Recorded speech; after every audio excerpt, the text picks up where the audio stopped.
Imagine your sister is a popular YouTube celebrity and she vanishes on a video expedition chasing ghosts. 12 years later, you find out she might be alive, but you have to examine some of the most gruesome found footage you've ever seen in order to unravel the clues to determine where to find her, dead or alive. Would you do it? What lengths would you go to get your sister back? These are the questions that are asked in Chris Stuckmann's Shelby Oaks, which I had the pleasure of watching a couple days ago. Today, I'm going to be giving my full analysis of the movie, my review of the movie, my thoughts on it. Unfortunately, I don't have a lot of clips from the film. I don't have a lot of cool photos to show. I hope you get used to seeing my face. Shelby Oaks is the writing and directional horror debut of YouTube's very own Chris Stuckmann. Yes, that Chris Stuckmann, the guy who made Stuckmanized a regular part of YouTube vocabulary. It's a deep dive into found footage, mockumentaries, horror, supernatural rot, and one of the most confusing uses of a German Shepherd I've ever seen in cinematic history. When it comes to spoilers, you're safe. For now. Shelby Oaks opens with horrifying promise. It follows this mockumentary news style of people being interviewed about the disappearance of this YouTube star named Riley Brennan, which is kind of meta considering how Chris Stuckmann got his entire base through YouTube. Riley Brennan, played by Sarah Dunn, was the head face of a YouTube ghost hunting group who went by the Paranormal Paranoids. They were infamous for being a little bit controversial because all of their videos seemed to have some kind of evidence of real ghosts following them. But one day, in one of their videos filming a segment about an abandoned ghost town not far from where Riley lived called Shelby Oaks, the entire camera crew went missing, including Riley Brennan. Cut to 12 years later, where Riley's sister Mia, played by Camille Sullivan, has had her entire life defined for her, looking for answers about what happened to her sister Riley. That's when Mia comes across a missing found footage tape that Riley had made, and it just might contain clues about who took Riley Brennan and what happened to them. What happened to the Paranormal Paranoids really, and could Mia's sister still be alive? If you're a fan of my channel, you probably know that I am a devoted horror movie fan, and I think personally, if you haven't seen a lot of horror movies, this would be a really fun one to start with because it does have a little bit of everything in it. On top of that, Chris Stuckmann did an incredible, impeccable, and amazing job at building tension for jump scares and just throughout the entire movie, really setting that tense, scary tone. I genuinely had moments where I was watching through my fingers and I was looking over at some of the other people in the theater with me, and a lot of people had their mouths covered. There were definitely instances where I wasn't the only one feeling it. There were several people who were extremely tense during these scenes. If you like cult classic horror movies, I also think that this could be a really good comfort watch for you, a really good nostalgia watch for you, because this movie very clearly pulls inspiration from some of the most classic horror movies ever. However, that being said, this is kind of the different side of the same coin. Those nods to other horror films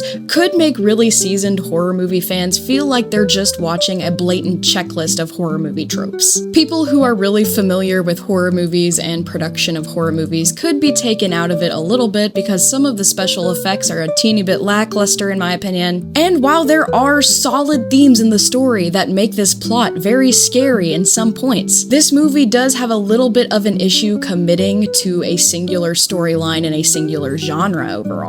If you're nitpicky like me, it could snap you out of the mood a little bit, but overall, I do think it's a very fun and very tense watch. Shelby Oaks is fun, spooky, and one unhinged crazy train of a storyline, so if that sounds like something that would interest you, it's definitely something worth checking out. Alright, you've been warned. If you're still interested in watching this movie, just go watch it by this point, because I'm going to be getting into the spoilers now. This is your chance. Go ahead, click off. Kill my video retention. See if I care. Now I'm going to be getting into my analysis of the film, the things that I really liked about it, the things that I really didn't like about it. But one thing, I'm not gonna spoon feed the entire plot to you, okay? At this point, I am assuming you've already seen the film. So here's what made it good, what made it bad, and what made it ugly in my opinion. Shelby Oaks Oaks begins documentary/mockumentary style, which is something I personally really like. Then after the title sequence, it goes into your regular horror movie narrative following a singular character, and it's during the documentary portion of the exposition that we see our first hint of the supernatural force of this film. We see this horned silhouette in shadow in the window in one of the tapes that Riley supposedly filmed, and that scene was very scary to me. I loved the monster design. I loved the actual silhouette and the shapes that composed this monster. I know this monster was supposed to be kind of like a horned beast, but in the window, when it's obscured, it almost has kind of a rabbit-like appearance, which I thought was really interesting. This doesn't have your typical demon shape to it, in my opinion. It's a little bit more interesting visually, and I really like that about the monster design. Then, after the mockumentary sequence ends, but also very early in the film, a man named Weston Miles comes to the main character Mia's door. And this man immediately Kermit's sewer slide, if you know what I'm trying to say. YouTube, don't demonetize me. This is where Mia finds the tape that leads her to understand more clues about the disappearance of her sister Riley. Before this man shoots himself, he is looking at Mia with a tearful expression and says she finally let me go before pulling the trigger. I thought this was such an effective way to set exposition. It leads us to wonder, who is the real villain? Is this guy going to be the big bad? Is Riley going to be the big bad? We don't know. What did he mean by she let me go? She finally let me go. I thought that was a very profound and emotional way to start this movie. I've never seen anything really like that in the beginning of a film, so I really thought that was super cool. You come to find out that this guy named Weston Miles is the man who had killed the entire crew and kidnapped Riley. Whether or not Riley is alive, we don't know at this point yet, but we do kind of see this rot following Weston Miles. The penitentiary where he is held in for a battery case just kind of rots away as he is into it. And then later in the movie, we see Weston's childhood home where his mother lives, and this place is also covered in this moldy-like substance. I thought showing a manifestation of demon possession through like mold was really cool and really interesting. It was something visual to show you this bastardization of this person, showing that there's something inside of him that is infectious. You find out that Weston Miles is being used as this meat puppet essentially for this giant incubus, and the incubus is using Weston to impregnate Riley, and that has been the goal the entire time, and this demon has been stalking Riley and Mia from a really young age. I thought the reveal of Riley being a captive through the physical representation of this photo album that Mia finds in this creepy trailer is amazing. That part, it caught me by surprise. I didn't expect her to be alive. I don't know why I didn't expect her to be alive. Looking back, I probably should have expected that, but it did seem like a good twist to me. And seeing this story unfold picture by picture from the day Riley is captured to her being chained up, to her being conditioned to be compliant in her situation, to her being impregnated by Weston, to her pregnancy, to the birth, seeing this story unfold. Watching Riley develop this sort of compliant Stockholm syndrome in order to survive was very, very creepy. And combined with the earlier mockumentary style of the movie, it kind of reminded me a little bit of the Poughkeepsie tapes, which I love, so it was really interesting to see that. Had a little bit of a barbarian vibe, in my opinion. But the main reason I thought this scene was so good was because in this otherwise very fantastical, unrealistic horror movie,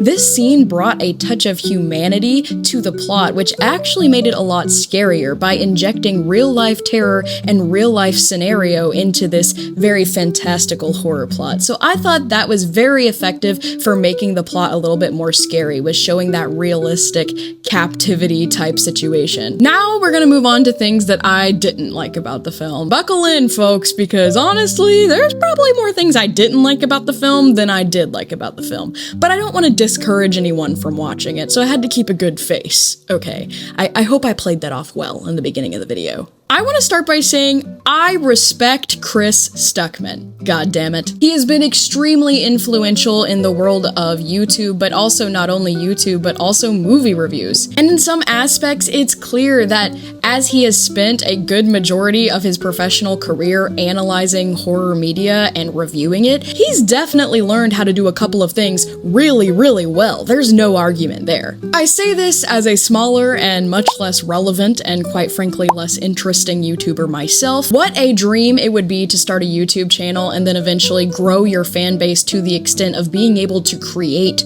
a horror movie. Chris Stuckmann, that is something to be proud of. I don't want any of the things I disliked about the movie to undermine what an impressive feat that is. To an extent, this movie definitely feels like somebody had watched a couple horror movies and thought, I could do that. All props to him because he totally did. That's literally what he did, but it kind of felt like he wrote 5 horror movies all at once. Shelby Oaks, in my opinion, has a serious identity problem. In the beginning, it's a mockumentary, which I was completely stoked for, and then after the title sequence, it's just poof, gone, like it never happened. It was kind of tragic, honestly, because the mockumentary style of Shelby Oaks was one of the most impressive and stylistic things about the film up until it just kind of vanished. Nonetheless, I really did love this mockumentary moment, but I just wish it would have been more homogenous throughout the entire movie instead of just feeling like an Easter egg thrown onto the beginning. Once I adjusted to that dramatic gear shift from mockumentary to regular horror narrative, I kind of was starting to get into the movie, but I started noticing some pretty common tropes that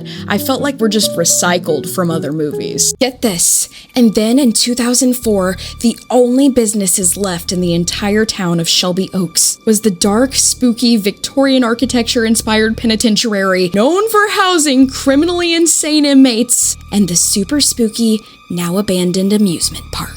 Well, after Weston Miles went to prison, the entirety of Dark County became a ghost town.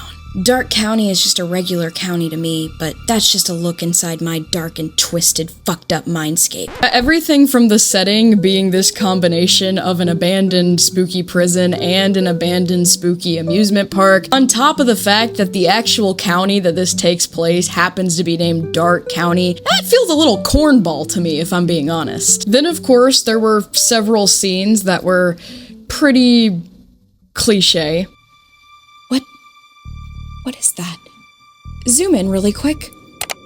Zoom in again. Zoom in again. Enhance. Zoom in one more time.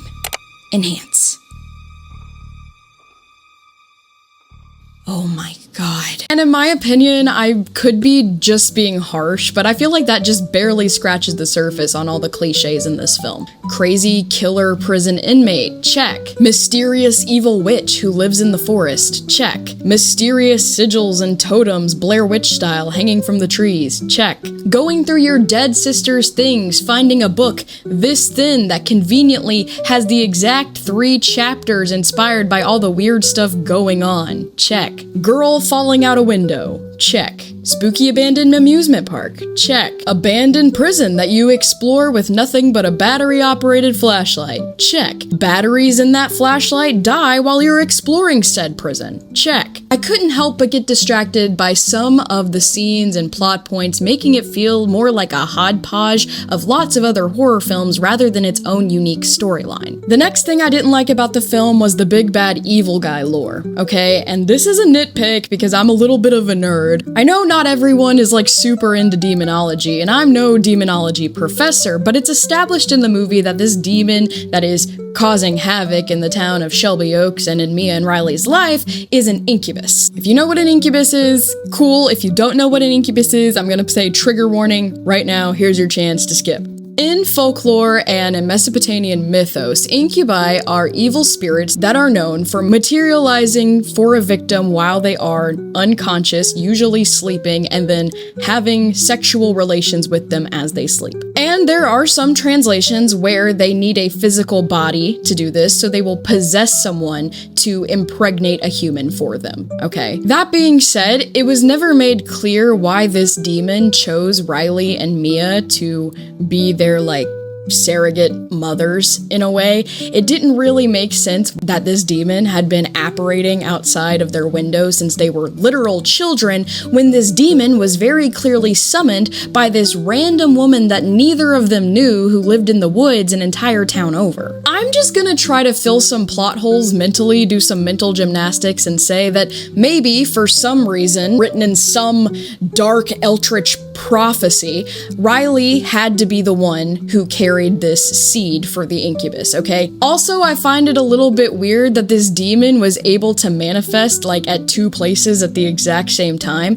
because in the movie there are instances where the demon is materialized as a demon, and then also it is implied that the demon is possessing Weston Miles. So I'm a little bit confused about how the demon works. Like, why can it be outside of Weston Miles' body and also controlling Weston Miles at the same time? Isn't that the entire point of possessing Weston? I don't like that the demon was two places at once. It makes it weird. It opens up the question, why did he even need to possess Weston Miles if he could just materialize on his own? Then there's the whole hellhound situation, which I haven't even gotten into yet. Again, extremely nerdy niche complaint, but there is no correlation between hellhounds and incubi in any kind of folklore that I can find. In fact, incubi stem from Mesopotamian folklore and then were later integrated into Jewish, Muslim, and Christian folklore. Whereas hellhounds are prominent in Greek mythos, which followed the Greek god pantheon or Hellenism. I personally do not like it when writers hodgepodge and mismatch very real folklore just for the sake of being more scary. I did a review on Bring Her Back not too long ago. Love that movie, by the way. And while I was doing some research, I found that the team created their own demon lore for that demon, who was called Tari in the film, and it was inspired by lots of other things, like this Mesopotamian fertility demon, or fertility angel really, named Lamashtu. But ultimately, the writing team decided to create their own mythos for this movie in this universe. Then we have the Exorcist franchise, which I really like, which straight up pulled from Mesopotamian folklore Pazuzu, the chaos god of the Southwest winds. And while not everything about Pazuzu in the Exorcist franchise is 100% factual to his mythological character, the influence that Pazuzu has in the Exorcist movie is generally true to what people think about Pazuzu. When it comes to writing a good horror movie, book, whatever, I fully believe that you either need to stay true and relevant and factual to actual established mythos, or create something of your own entirely. I don't like it when people cherry pick things from different mythologies and mismatch it all together.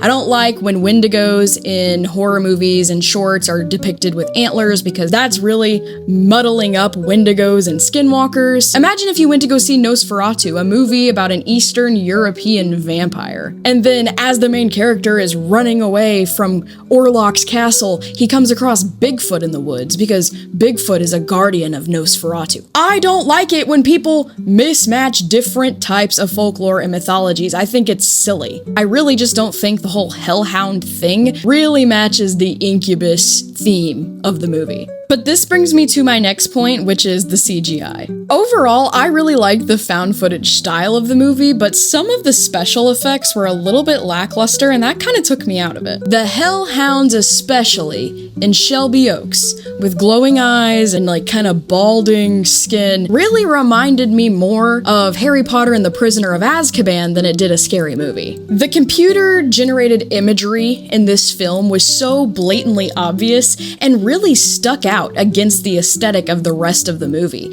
I mean, when I'm watching a found footage movie, I'm really expecting minimal CGI and mostly practical effects because I want it to look realistic. I don't want it to look fantastical. I'm not expecting a dragon to show up, you know? I just think that the hellhounds especially looked really, really bad. I'm a big fan of, if you can't afford to do it right and make it look good, just don't do it at all. I think this would have been really cool if the hellhounds were maybe real dogs, but we were filming little flashes of them, like maybe their teeth or their paws or whatever. There were a couple of parts in the film where I also felt like the CGI on the incubus spirit demon thing also looked a little bit wonky, but I'm not going to complain about that because overall he looked way better than the hellhounds. And I know I'm just a shitty little YouTuber who can barely operate CapCut. I know I'm no special effects aficionado by any means, but I do want to say that if you have enough budget to do CGI, but maybe not do it well, I think that you should probably invest that more into your props and makeup department and maybe try to utilize some kind of practical effect. The last thing I didn't like about this film was the lack of committal to the setup that had been very much established in the very beginning of the movie. I think the most obvious example of this is how Mia found Riley in the little trailer in the woods was by following just this random ass German shepherd that appeared. My husband and I actually got into an argument on the way home whether or not the German shepherd was one of the hellhounds in disguise. Now, my husband definitely thought that this was a hellhound disguising itself as a German shepherd in order to kind of lead Mia to her fate so that the prophecy of Mia raising Riley's baby could be fulfilled, which I will admit does make some sense. But prior to this situation, we never see the hellhounds shapeshift. That's never a part of the plot. So I just assumed it was a random, certified, good boy, regular old dog that appeared and was kind of like this spirit guide that led Mia to Riley, because Mia was looking for Riley all along. So this dog like leaded her to where she wanted to go. Overall, this German shepherd seemed very calm in demeanor, and he kind of jump scare shows up in the beginning, but then he just kind of skitters off. And so I think that maybe it could be just a normal dog, because prior to this scene, all of the times we'd seen Mia interact with the hellhounds, they were biting at her, I guess, trying to kill her, trying to hunt her. They had a very intimidating presence, whereas this German shepherd did not. Hellhound or not, this wasn't even the most frustrating part of the scene. That completely disregarded all the previous setup. Allow me to demonstrate. Mia, what's RM stand for? My mom used to carve my sister and I's initials into the trees so that if we got lost in the woods, we could always find our way home. Hey, Riley, what does RM stand for? Why are you carving that in the trees? Don't worry about it. When Mia sees the video, she'll know. Huh! If only there was a way that Riley could have left clues that led Mia to where she was being held captive! If only there would have been an emotional beat that clearly set up a way for Mia and Riley to find each other when they were lost. How can we make Mia find Riley in the woods from the amusement park where the first RM carving starts?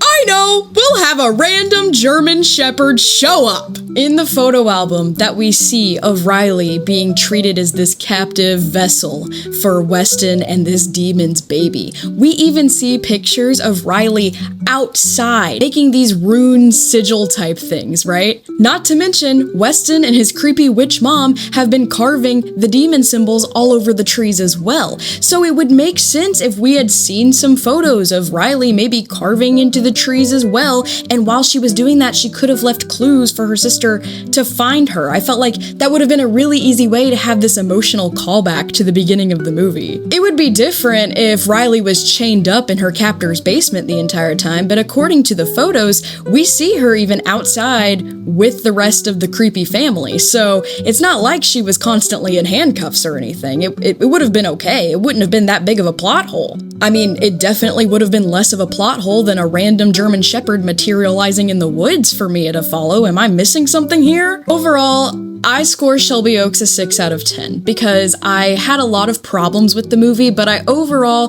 didn't have enough problems with it to drop it into the negative, okay? I didn't feel neutral about it. I didn't feel negative about it. I did feel positive about it, but like just a little bit. I was expecting a lot more mystery, a lot more found footage, a lot more clues, and a lot less hellhounds. What was that even about? That being said, this film had sections that were extremely anxiety-inducing and tense. And I gotta give it props, because everything from the score to the anticipating jump scares to finding out that Riley actually was alive, it did have a lot of thematic beats in the movie that worked really, really well. Even though I do feel like this movie is an amalgamation of every other horror movie I've ever seen instead of being something unique and new, I do kind of admit that that premise makes it perfect for new horror movie fans or someone who's looking to watch something to feel nostalgic. It was a hell of a lot lot more entertaining to watch than 90% of the Conjuring franchise. So there's that. It was a very fun watch, but at the end of the day, it was choppy, unrefined, and constantly struggling to commit to a consistent theme. But I do think it's definitely worth the watch, especially considering that this is Chris Stuckmann's debut. This is his first ever real full-length work. Even if the movie has a lot of kinks, I don't think it's fair to say that this movie is bad, because it's not. It's a good film. Similar to how I felt about Talk to Me,